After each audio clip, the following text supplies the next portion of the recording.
मेरे दिल के इरादे आजमाती हैं, स्वप्न के पर्दे निगाहों से हटाती हैं। हौसला मत हार गिरकर आए मुसाफिर, खो करे इंसान को चलना सिखाती हैं। स्वागत, अभिनंदन, आभार स्वीकार करिए अपने दोस्त रसल रघुवंशी का नमस्कार। गुफ्तगू विद रसल सीजन 2 के साथ मैं आपके सामने उपस्थित हूँ। देखिए, एक बात कही गई है कि वेल ओपनिंग हाफ डन। इसी विचार को लेकर के, इसी सोच को लेकर के एक नए सीजन की शुरुआत एक नए नवेले, मेहनती, साहसी और पूरे प्रदेश में अपनी प्रतिभा का धाक मनवा चुके, छाप दिलवा चुके आज मेरे साथ एक विशेष मेहमान है पूरनलाल चौधरी, जिन्हें मैं कह सकता हूं कि बहराइच के शिक्षा जगत के उद्दीप्तमान सितारे, जिन्हें अभी हाल ही में शिक्षक दिवस के दिन राज्य शिक्षक पुरस्कार के रूप में सम्मानित किया गया और इनकी क्षमता को, इनकी प्रतिभा को रिकॉग्नाइज कराया गया। तो स्वागत करता हूं मैं अपने मित्र पूरनलाल चौधरी का। नमस्कार सर। नमस्कार, बहुत बहुत नमस्कार और आपका आभार जो आपने हमें। सौभाग्य तो सर हमारा है कि सीजन 2 की शुरुआत आप जैसे महानुभाव के साथ करने का मौका मिल रहा है। ये हमारा भी सौभाग्य है कि आप चलिए आपके द्वारा हम भी चलिए एक दूसरे की तारीफ से थोड़ा सा आगे निकल गए। कुछ बात करते हैं सर कि ये आपके लिए उपलब्धि कितना है राज्य शिक्षक पुरस्कार के रूप में सम्मानित होना? सर, उपलब्धि दरअसल क्या है, जिम्मेदारियां बढ़ जाती हैं। अब तक जो काम कर रहे थे बस करते जा रहे थे, अब जब सबकी निगाह में है और सब पता ये चला है कि राज्य शिक्षक पुरस्कार प्राप्त शिक्षक हैं, तो अब जिम्मेदारियां ज़्यादा बढ़ गई हैं और एक चुनौती अपने आप से हो गई है कि अब उससे भी और बेहतर लंबी लकीर खींचना जो अभी तक लकीर थी उससे बड़ी लकीर खींचना। बड़ी लकीर तो नहीं, लेकिन हाँ, उसको जो पीछे लकीर खींचे वो कभी छोटी ना हो पाए। ये तो बहुत बड़ी सर बातें हैं। अच्छा सर, मैं चाहूंगा हमारे दर्शकों से आप अपने पृष्ठभूमि के बारे में थोड़ा सा रूबरू हो उन्हें बताएं। आपकी पृष्ठभूमि क्या है और आपका शिक्षा क्षेत्र में आना कैसे? नमस्कार, मैं पूरनलाल चौधरी, मैं जनपद बरेली से हूँ और यहाँ जनपद बहराइच में प्राथमिक विद्यालय बरुआ बेहड़ विकास क्षेत्र महसी जनपद बहराइच में सहायक अध्यापक के पद पर कार्यरत हूँ। और 2018 में मैंने अपने आप को ये सोच करके कि अब बिल्कुल ही अलग तरीके से समाज को एक नई दिशा प्रदान करनी है, ये सोच करके कार्य किया था। बल्कि 2015 से जब मैं यहाँ आया था, 18 नवंबर 2015 को मैंने यहाँ प्राथमिक विद्यालय बरुआ बेहड़ में कदम रखा और तब से मैंने एक शिक्षक की भूमिका में अपने आप को, बच्चों को कुछ ना कुछ हमेशा प्रदान करने की ये इस तरह से अपने आप को ठाना था कि मैं इन बच्चों में कुछ ना कुछ अवश्य देता रहूँगा। साथियों, 2018 में मैं इंचार्ज यानी कि विद्यालय के प्रभारी के रूप में, प्रभारी प्रधान अध्यापक के रूप में मुझे कार्यभार सौंपा गया और तब से मुझे बिल्कुल स्वच्छंद, निष्पक्ष और स्वच्छ, मतलब वो आज़ाद रह करके, स्वतंत्र रह करके मुझे कार्य करने का अवसर मिला। और तब से मैंने ठाना कि अब इन बच्चों को हर प्रकार से बिल्कुल ही ऐसा जो कि हम समाज को आगे बढ़ाने के लिए, अपने राष्ट्र का निर्माण में ये बच्चे अपना सहयोग दे सकें, उस प्रकार का भावी नागरिक बनाने के लिए मैंने अपनी कार्य योजना तैयार की और वहीं से सिलसिला चल पड़ा। मुझे नहीं पता था कि मुझे ये पुरस्कार मिलेगा, बस मैं काम करता गया, सरकार की निगाह में आया और परिणाम आपके सामने है। Thank you. अच्छा, पृष्ठभूमि, मैं एक किसान परिवार से और अभावों में, ये कहते हैं ना, अभाव में रहकर के शिक्षा ग्रहण करना, वो सब चला है मेरे साथ। पूरनलाल गुदड़ी के लाल है बताना चाहूँगा। जी। तो अभावों में रहकर के शिक्षा प्राप्त की है और जब ग्रेजुएशन मेरा पूरा हुआ तो उस समय ही मेरा बीएड में एडमिशन हो गया, नंबर आ गया, मैंने बीएड किया। तो बीएड करके निकला तो जो इस समय कैबिनेट मंत्री हैं इस सरकार में, माननीय धर्मपाल सिंह जी, जो कि उनका एक विद्यालय चल रहा था, गौरी शंकर इंटर कॉलेज, तो उसमें उन्होंने मुझे इनवाइट किया कि आप भैया आइए, आप यहाँ पर आपका स्वागत, आप पढ़ाइए बच्चों की। तो वहाँ मैंने 6 साल उनके साथ में काम किया। और वहाँ पर आने के बाद में मुझे ऐसा लग रहा था कि मैं स्वतंत्र नहीं हूँ, कुछ ऐसा आज़ादी मिले और कुछ ऐसा करूँ, कुछ हट के कुछ ऐसे, जैसे मेरी पृष्ठभूमि जो रही है, ऐसे बहुत से बच्चे होंगे जो चाहते होंगे कि आगे बढ़े, अंदर का क्रांतिकारी जाग गया और उनको तो उसके लिए मैंने फिर अपना ही एक प्राइवेट स्कूल खोल लिया। और वहाँ पर प्राइवेट स्कूल में ऐसे बच्चे, मेरे यहाँ एक बोर्ड लगा हुआ था कि जो बच्चे कहीं किसी अच्छे स्कूल में फीस की वजह से ना पढ़ पाते हो, निर्बल दुर्बल, वो मेरे यहाँ पढ़े। निर्बल दुर्बल कहिए या मतलब sociologically socially backward class, socially backward, उसमें किसी जाति का प्रबंध नहीं। लेकिन देखिए हर जाति में गरीब होते हैं और कुछ लोग ऐसे होते हैं कि जो चाहते हैं कि उनको शिक्षा मिले, लेकिन वो रह जाते हैं कि उनके पास धन नहीं है। तो ऐसे बच्चों के लिए मेरे यहाँ का अंतिम व्यक्ति कहा जाता है। मेरे लिए था कि मैं उनको शिक्षा दूं। धन का थोड़ा सा अभाव आता था सामने के कैसे होगा, लेकिन फिर भी ऊपर वाले का और ईश्वर का एक अनुकंपा थी कि सब कुछ मैनेज हो जाता था और मैं ये सब करता था। अच्छे काम कभी रुकते नहीं है, व्यवधान कितने बिल्कुल सही। बरेली से बहराइच क्या परिवर्तन आपने पाया, वहाँ से आने पर क्या आपने यहाँ पर अंतर देखा, क्या चुनौतियाँ आपके सामने? अंतर है तो भाषा का अंतर है।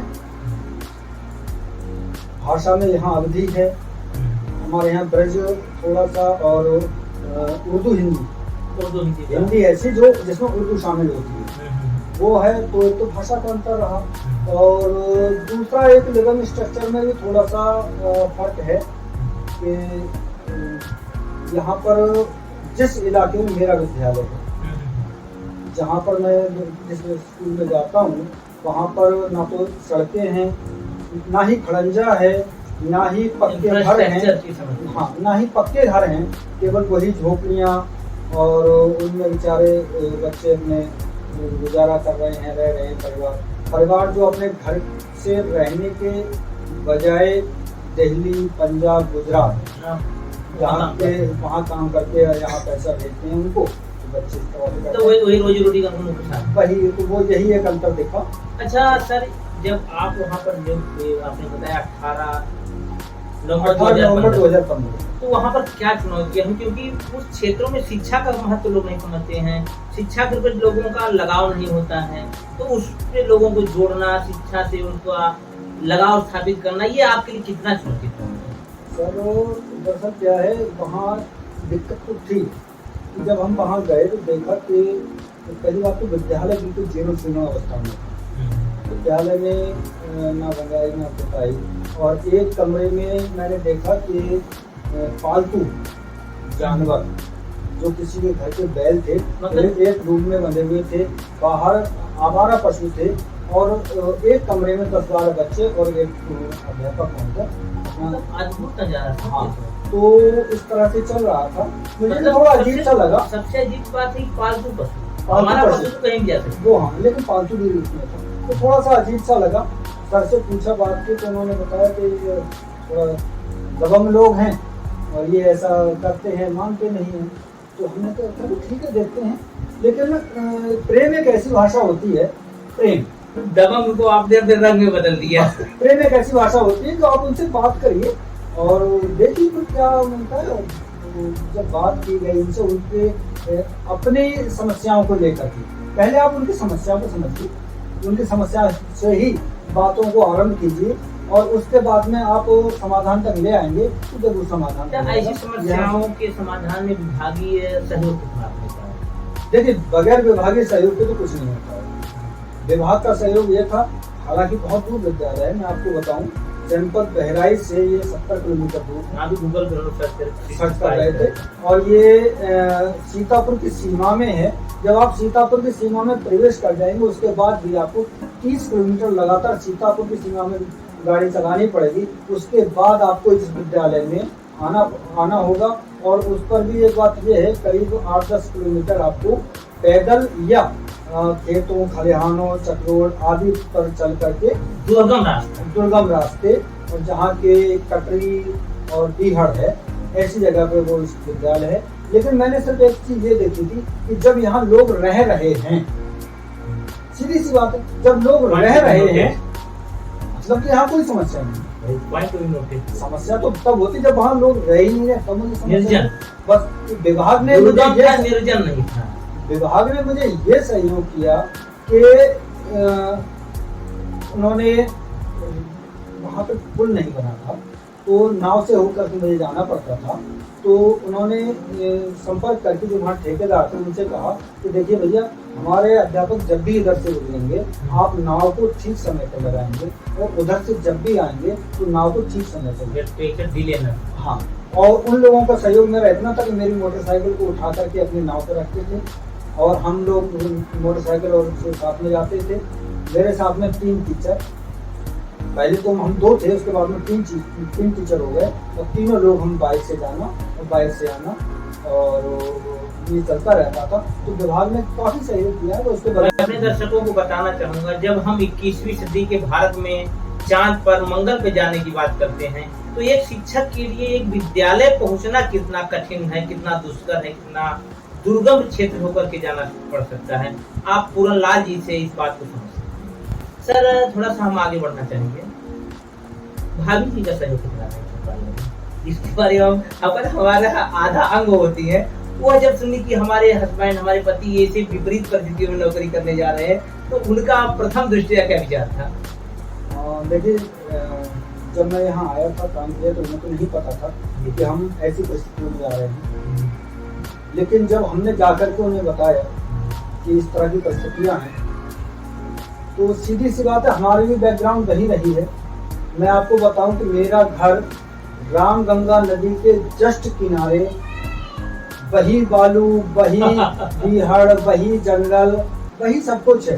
तो कोई ऐसा नहीं था कि हम नई जगह थे, बस हमको बताया जैसा यहाँ है वैसे वहाँ है। यहाँ 1 किलोमीटर की गंगा है, वहाँ 4 किलोमीटर की गंगा है। मतलब घाघरा और रामगंगा। हम बताएं आपको कि यहाँ इस समय हम जो पुल पार करके जाते हैं, वो 3 किलोमीटर 800 मीटर लंबा पुल, उत्तर प्रदेश का सबसे लंबा पुल है। हमें प्रतिदिन उसको पार करके जाना पड़ता है और उसको आना पड़ता है, जो 2017 में जनता के लिए खोल दिया गया था। उससे पहले जब वो 2015 में हमारी नियुक्ति हुई थी, तब वो पुल नहीं बना था और हमको नाव के सहारे नहीं, पीपे का पुल भी नहीं था, हमें नाव के ही सहारे जाना पड़ता था, नाव से ही जाते थे। सर, थोड़ा सा उपलब्धियों की बात हमने करी आपसे सुनी। एक बात सर मैं करना चाहूँगा, कोरोना महामारी इसने पूरी दुनिया को प्रभावित किया। तो शिक्षा जगत जो हमारा था, आपने अभी आप कैमरा हमसे बात की कि बच्चों का जो लर्निंग लेवल था, जो सीखने का स्तर था, वो काफी नीचे चला गया, अधिगम स्तर। तो आप कोरोना पीरियड में बच्चों को शिक्षा से जोड़ने के लिए आपने क्या मुहिम की, इसको लेकर पूरे जिले में चर्चा रही, मैं चाहूंगा उसको आप स्वयं दर्शकों से। 2020 में कोरोना ने एंट्री की, तो मार्च में होली के बाद से ही सारे स्कूल बंद कर दिए गए और बच्चों को वहां आना प्रतिबंधित कर दिया गया। तो कुछ बच्चे फोन पर हमसे बात किया करते थे कि सर जी स्कूल काहे ना आए तो, और हम कहाँ पढ़ी, कैसे पढ़ी।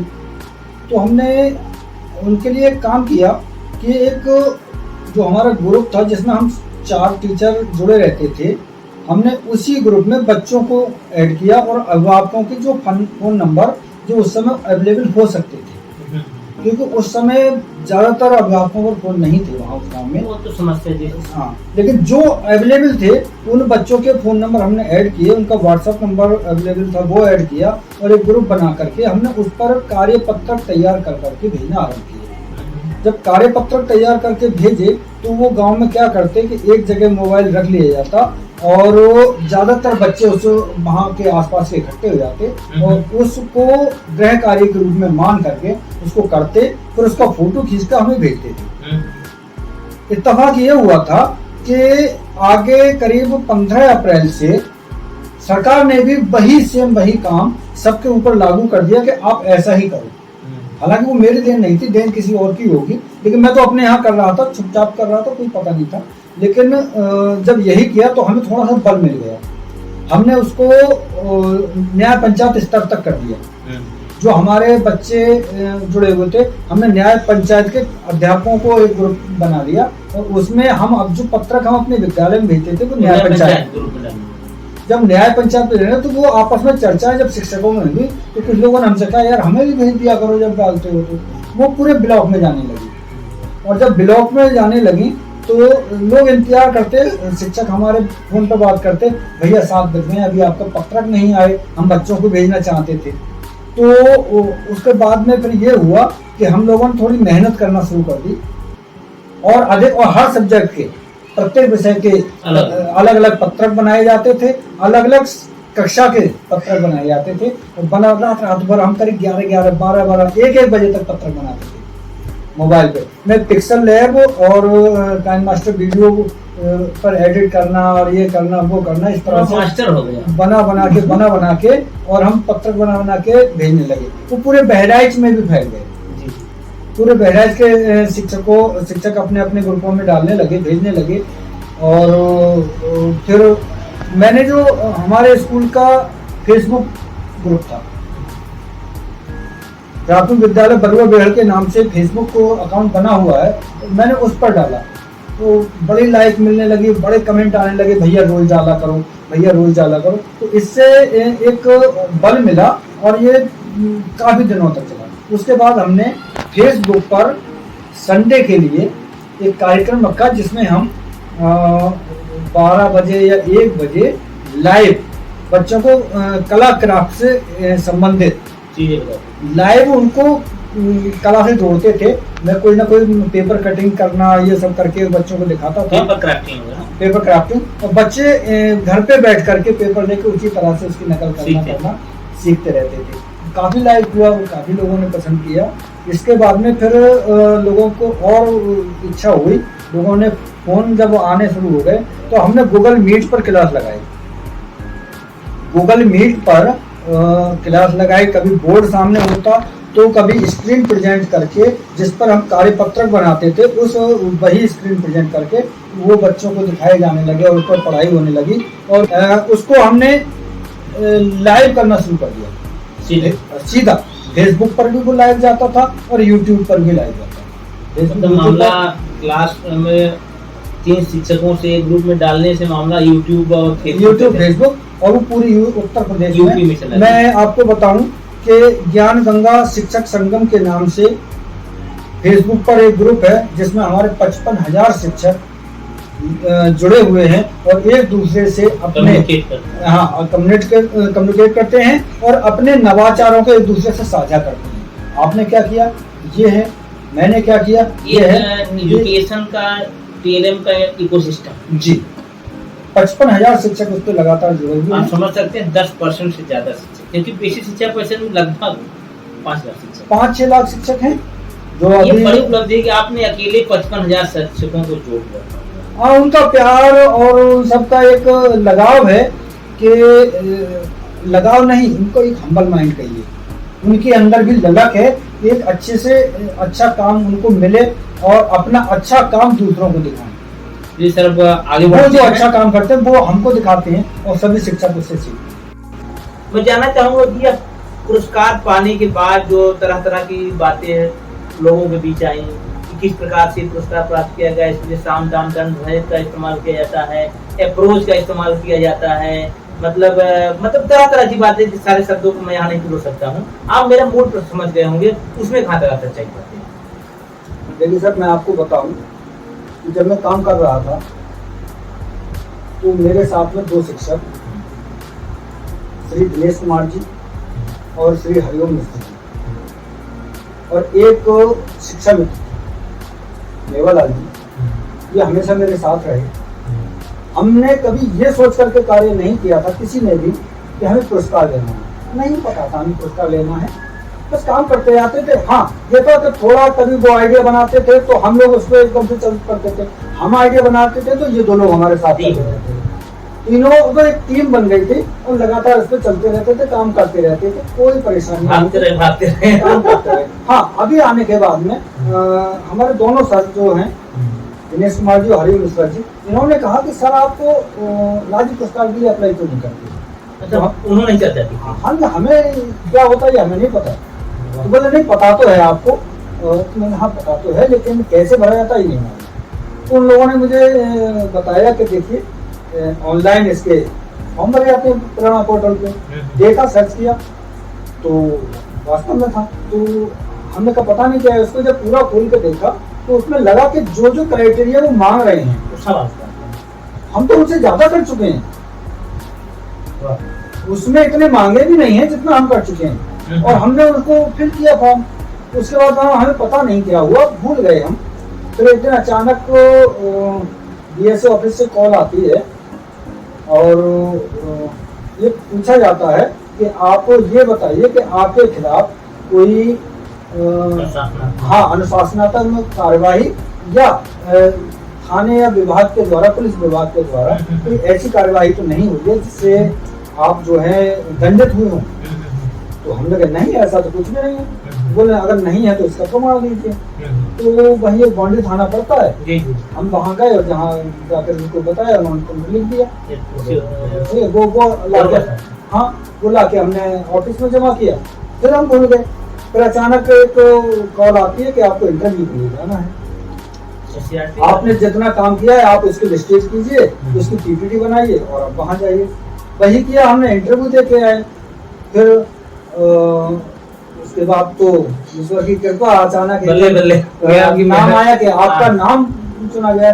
तो मुझे नहीं लगता, क्योंकि मुझे खुद इसके लिए कभी कोई किसी से ये नहीं कहा कि मुझे, मेरे यहाँ जानता ही नहीं है किसी को। मेरे राजनीतिक मुझे नहीं मालूम क्या होती है यहाँ पर। मुझे तो सवेरे बरेली का बंदा बहराइच में, मुझे सवेरे स्कूल जाना, शाम को वापस आना, आके रोटी बनाना, खाना, सो जाना। अच्छा आप तो मुझे नहीं मालूम कि यहाँ पर इस तरह का कुछ होता है। बाकी जो कहते हैं कहने दो, उन्हें नहीं पता होगा। तो लोग कहेंगे लोगों का काम है करना है, बस मुझे तो अपना काम करते रहना। नहीं बिल्कुल सर, आप अपना काम करते रहिए, आपका स्पिरिट आपकी साहस इसी तरह से लगे रहे। अच्छा, बच्चों का जो शैक्षणिक स्तर होता है, जो विद्यालय का एक मूल पहलू होता है, बच्चों का सर्वांगीण विकास, जिसमें का कोर एरिया होता है बच्चों का पाठ्य से जुड़ाव, पाठ्यक्रम से जुड़ाव, उसके लिए आपका क्या पहलू है? देखिए सर, जब बच्चा आपके पास आता है तो वो पढ़ने ही आता है, सीखने ही आता है। और ये हमारा कर्तव्य है कि जितना गुरु के अंदर है, चाहे पाठ्यक्रम हो, पाठ्यचर्या हो, सहगामी सहगामी जितनी भी वस्तु, वो भी सारी चीजें वो अपने शिष्य के अंदर, अपने बच्चे के अंदर ठूस के भरते। जरूरी नहीं किताबी ज्ञान है। मैं तो ये मानता हूँ कि मेरा जितना भी अनुभव है, सारा का सारा अनुभव बच्चों के साथ शेयर करना। मैं चाहूंगा सर, आपने इस कार्य के दौरान समाज के साथ काम किया, समुदाय के साथ काम किया, बच्चों के साथ काम किया, तो कुछ ऐसे अनुभव आपके जरूर रहे होंगे जो रास्ते में कष्ट का काम किए होंगे, रोड़े का काम किया, जो इसे आप याद करना चाहेंगे? क्या आपको लगा कि मतलब ऐसा तो कभी नहीं आया, लेकिन हाँ हम पहले देखते थे, वहाँ जिस गांव में हम थे वहाँ शराब का बहुत ज्यादा प्रकोप था। बच्चे भी परेशान रहते थे और महिलाएं परेशान रहती थी, जो शराब बहुत पीते हैं। तो बच्चों के साथ मिलकर के हमने एक काम किया कि बच्चों को नुक्कड़ नाटक तैयार कराए, एक झलकियाँ तैयार कराई, और बीच बीच में सड़कों पर या कहीं भी किन्हीं घरों के आगे जाकर के बच्चे उससे नुक्कड़ नाटक कहवाते, गीत कहवाते, हम भी गीत कहते, हम उनमें भाग लेते थे और लोगों को संदेश दिया कि ये शराब बहुत बुरी चीज है। पता ये चला कि कभी कभी सब कुछ अच्छा चलता रहा और लोग छोड़ते गए। एक बार एक समस्या सामने आई कि जो व्यक्ति बाहर रहता था पहले, पंजाब वगैरह रहता होगा, वो यहाँ आया तो उसने देखा कि यहाँ गांव में जो पहले शराब कच्ची वगैरह मिलती थी बिल्कुल नहीं मिल रही है। क्या हुआ, कहाँ से बंद होगी, सूखा होगा, क्या हुआ?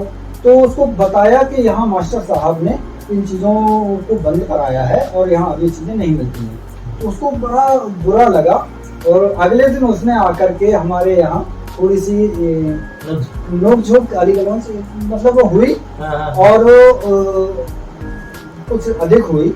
तो हमने उसको समझाया कि कोई बात नहीं भैया, आप लोग वहाँ बाहर थे, आप हमारी बात को नहीं समझ पाए, तो हम आपको समझा देंगे। लेकिन वो गर्म होकर चला गया। उसके बाद उसके बच्चों ने, उसकी पत्नी ने उसको बहुत भला बुरा कहा कि आपने वहाँ ऐसा क्यों किया, उन्होंने तो अच्छा काम किया है। तो मैं आपको बताऊं सच में उस व्यक्ति ने वहीं पंचायत बुलाई, पंचायत बुला करके खुद से, और ये रियलाइज किया, बताया सबको कि आज मुझसे गलती हुई है और मैं कसम खाता हूँ कि आज के बाद ये तो शराब नहीं पीऊंगा और दूसरा कभी भी गुरु लोगों से कभी भी अपमानजनक भाषा में बात नहीं करूंगा। तो ये हमारे लिए बड़ा सुख है। मैं दर्शकों से कहना चाहूंगा कि आपको समझना चाहिए कि मुश्किल कुछ नहीं होता है, बशर्ते आप एक बार को ठान लीजिए, जैसा कि पूरनलाल जी ने ठान लिया। और दूसरी बात में शासन प्रशासन सत्ताधीशों में से कहना चाहूंगा कि यदि आपको सुधार करना है तो शिक्षा सुधार करिए। बाकी सारे सुधार त्वरित हो सकते हैं, लेकिन उनके परिणाम त्वरित हो सकते हैं, द्रुतगति से आपको प्राप्त हो सकते हैं। जो शिक्षा में परिवर्तन होगा वह एक संपूर्ण परिवर्तन होगा और उसी से एक नए भारत का निर्माण होगा, एक ऐसे भारत का निर्माण होगा जिसे हम विश्व गुरु कह सकते हैं। क्यों सर, आप इससे कहां तक एग्री करते हैं? सर मैं आपको बताऊं कि प्रत्येक व्यक्ति चाहे गरीब हो या अमीर हो, मैं हूं, आप हूं, हर एक व्यक्ति का एक सपना होता है कि उसका बच्चा जो हम नहीं बन पाए वो हमसे भी अच्छा बने। बच्चे को अच्छे से अच्छा बनाना सबका सपना होता है। लोग कहते हैं कि बच्चे अपने गार्जियन अपने बच्चों को स्कूल नहीं भेजते, पढ़ाते नहीं हैं। मैंने ये चीज महसूस की, लोगों ने मुझे बताया कि बच्चे गार्जियन जो है गार्जियन बच्चों को स्कूल नहीं भेजते। हमने गार्जियन से बात की और उनको इसी पॉइंट पर लेकर के आए कि देखिए आप एक पुलिस वाले को देखते हैं कि आपको नहीं लगता कि आपका बच्चा पुलिस वाला बने? तो उनका कहना था कि हाँ हम तो चाहे थे साहब कि ये हमारा बच्चा पुलिस वाला बने, दरोगा बन जाए, मिनिस्टर बन जाए, कलेक्टर बन जाए अपनी। हाँ, तो जब उसने खुद ही जगह तब उनको उसको रिलेट किया कि भाई जब अगर ऐसा चाहते हो तो उसको इतना मौका दे दो तो खुद कर, तो वो खुद कर दे और इसके लिए आपको स्कूल भेजो इसे, उसके बाद मुझे पूरा विश्वास है कि अभी तो आपके कार्यकाल के बहुत लंबा समय नहीं हुआ है, लेकिन जल्द ही उस गांव में कुछ ऐसे पैसे जरूर निकलेंगे जो पुलिस न होकर के या फिर इससे बड़ी बड़ी पदों पर जाएंगे। पुलिस तो मतलब आपके गांव से बहुत सारे बच्चे निकलेंगे। हम चाहेंगे कि आप गांव के बच्चे IAS PCS जैसे बड़े बड़े एग्जाम में क्वालिफाई करें और साथ ही साथ अच्छे अच्छे उद्योग धंधों में भी उनकी प्रयास, क्योंकि आप जैसा जागरूक शिक्षक मिलना एक बड़े सौभाग्य की बात। ये हमारी भी कामना है और उन बच्चों के लिए शुभकामना है कि हम भी चाहते हैं कि ऐसा ही हो और बिना सहयोग के तो नहीं होता भाई। मैं आपको बताना चाहूँ कि इस काम में मेरे 3 सहयोगी। ये जो अवार्ड गया है ये कि पूरनलाल को नहीं गया है, नहीं, ये पूरी टीम को गया है। टीम को अवार्ड गया है और ये अवार्ड मैं सच कहूँ तो उत्तर प्रदेश के मुख्यमंत्री माननीय श्री आदित्यनाथ योगी जी ने ये पूरे बहराइच को दिया है। वाकई बहराइच का पुरस्कार है, सारे शिक्षकों का सम्मान, सारे शिक्षकों का पुरस्कार है। सबको प्रसन्न होकर फिर स्वीकार करना चाहिए। और अंत में चलते चलते मैं आपसे एक गुजारिश करूंगा कि आप भविष्य में जो शिक्षक इस तरीके से सम्मानित होना चाहते हैं या जो अच्छे कार्य कर रहे हैं, यहाँ सम्मान का मतलब ये नहीं है कि मतलब अपनी मतलब खुद बढ़ाई, ये सब नहीं है। ये है कि जो आप डिजर्व करते हो आपको मिलना चाहिए। वो आप क्या संदेश देना चाहिए शिक्षकों को? शिक्षकों को संदेश एक तो ये है, देखिए प्रत्येक जिले में, प्रत्येक ब्लॉक में, प्रत्येक न्याय पंचायत में लगभग 90% ऐसे अध्यापक होते हैं कि जो हमेशा अच्छा काम करते हैं। मेरे बहराइच में मुझसे 10 गुना अच्छा काम करने वाले शिक्षक इस समय भी कई गुना उपस्थित हैं, लेकिन बस ये है कि वो अपने आप को पहचान नहीं पाए कि हमने क्या किया। मैंने खुद नहीं पहचाना था अपने आप को, मेरी टीम ने मुझे पहचान के दिया। अरे यार ऐसा जी वाली कंडीशन मैं खुद नहीं जानता था कि क्या है। जैसे कि जब लंका पार करने के लिए हनुमान, जामवंत और सुग्रीव वगैरह सब किनारे बैठे हुए थे और सोच रहे थे कैसे लंका पार करें, कैसे जाएं, तो जामवंत ने हनुमान से कहा अरे तुम्हारे पास तो अपार शक्ति है, इस शक्ति का यूज क्यों नहीं करते? कहा चुप साधी रहा बलवाना। काहे चुप साधा बलवाना? तो उन्होंने कहा मेरे पास कहाँ है? अरे बोले हिम्मत इकट्ठी कर और एक छलांग लगा के दे, लंका पार हो, वो समुद्र पार लंका हो जाए, पहुंच जाएगा। और वही हुआ। तो वही है, हमारे शिक्षकों में है, बहुत कुछ है। बहराइच का शिक्षक वास्तव में बहुत टैलेंटेड है, काम करता है, लेकिन वो दिखाते नहीं है। सभी से एक निवेदन है कि आप जितना काम करते हैं उसको सजोकर रखिए, डॉक्यूमेंटेशन करिए और उसको स्टोर करके रखिए। पता नहीं कब जरूरत पड़ जाए। और जब मैंने खुद इस बार सच बताऊं, 11 व्यक्तियों ने इंटरव्यू दिया था, 11 व्यक्तियों का नाम यहाँ से गया था, 11 लोगों ने फॉर्म भरा था। उनमें से 6 शिक्षक ऐसे थे जिनको मैंने स्वयं फोर्स किया था कि देखो मेरे शिक्षक मुझे फोर्स कर रहे हैं, आप भी फॉर्म भरो। उन्होंने भी फॉर्म भरा था और वो भी इंटरव्यू मेरे साथ देने गए थे। एक बड़ी बात है। तो वो कह रहे थे अरे यार ये तो बड़ी अच्छी बात निकली यार। सबसे बड़ी बात तो आपको एक्सपोजर मिलेगा, बस सबसे बड़ी चीज। अरे एक्सपीरियंस मिलता है, अनुभव मिलता है। हम लोग जब वहाँ गए थे तो सैकड़ों की संख्या में टीचर वहाँ मौजूद थे और सबके देख रहे थे, हम सबके सर्टिफिकेट देख रहे थे, कागज देख रहे थे, डॉक्यूमेंटेशन देख रहे थे कि किसने क्या क्या काम किया है। तो हमको अपने अंदर ऊर्जा मिल रही थी, अरे हमें भी तो ये काम और कर लेना चाहिए जो हमने नहीं किया। ये कमी है, इसको पूरा करें। ये कमी है, इसको पूरा करें। मैं दर्शकों से और अपने विशेष रूप से शिक्षकों से कहना चाहूंगा, यदि वो इस राज्य पुरस्कार में अगले साल 2023 में पार्टिसिपेट करना चाहते हैं तो पूरन लाल की सलाहें, पूरन लाल जी का साथ हमेशा आपके साथ है। बिल्कुल साथ है। और जब कभी भी आप चाहें, जब कभी जो भी चाहें, उसके लिए हमेशा आपको सही सलाह दूंगा, कभी गलत सलाह नहीं जाएगी। और जैसी भी मुझसे हो सकेगी मैं हर संभव प्रयास करूंगा और सहायता करने के लिए तैयार रहूंगा। चलते चलते एक बात मैं बताना चाहूंगा आप लोगों से कि पूरन लाल जी एक ज्यादातर शिक्षक अपने विद्यालयों तक ही सीमित रहते हैं, सारा समय सारा एनर्जी विद्यालय में ही अपना लगा देते हैं। लेकिन पूरन लाल जी एक सफल आयोजक भी हैं। ये जिला स्तरीय जो बड़ी प्रतियोगिताएं होती हैं, बड़े आयोजन होते हैं, उसमें भी इनको एक्टिवली पार्टिसिपेशन होता है। इसके लिए आप डायरेक्टरेट से लेकर के जिला बेसिक शिक्षा अधिकारी तक सब इनको याद करते हैं। मैं चाहूंगा सर नई उन्नति के साथ आगे बढ़ें, नए ऊर्जा के साथ हमारे प्रदेश का आगे ले जाएं और राज्य शिक्षक पुरस्कार से उठ करके राष्ट्रीय शिक्षक पुरस्कार और उससे ऊपर उठ करके राष्ट्रपति शिक्षक पुरस्कार और बहुत सारे इंटरनेशनल पुरस्कार अवार्ड होते हैं, उनको से सुशोभित हूँ। इन्हीं बातों के साथ विदा लेता हूँ। सर आप हमसे मिलने के लिए समय आपने दिया, आप इतना प्यार से बात किए सर, इसके लिए बहुत बहुत धन्यवाद। आपका भी धन्यवाद, आभार।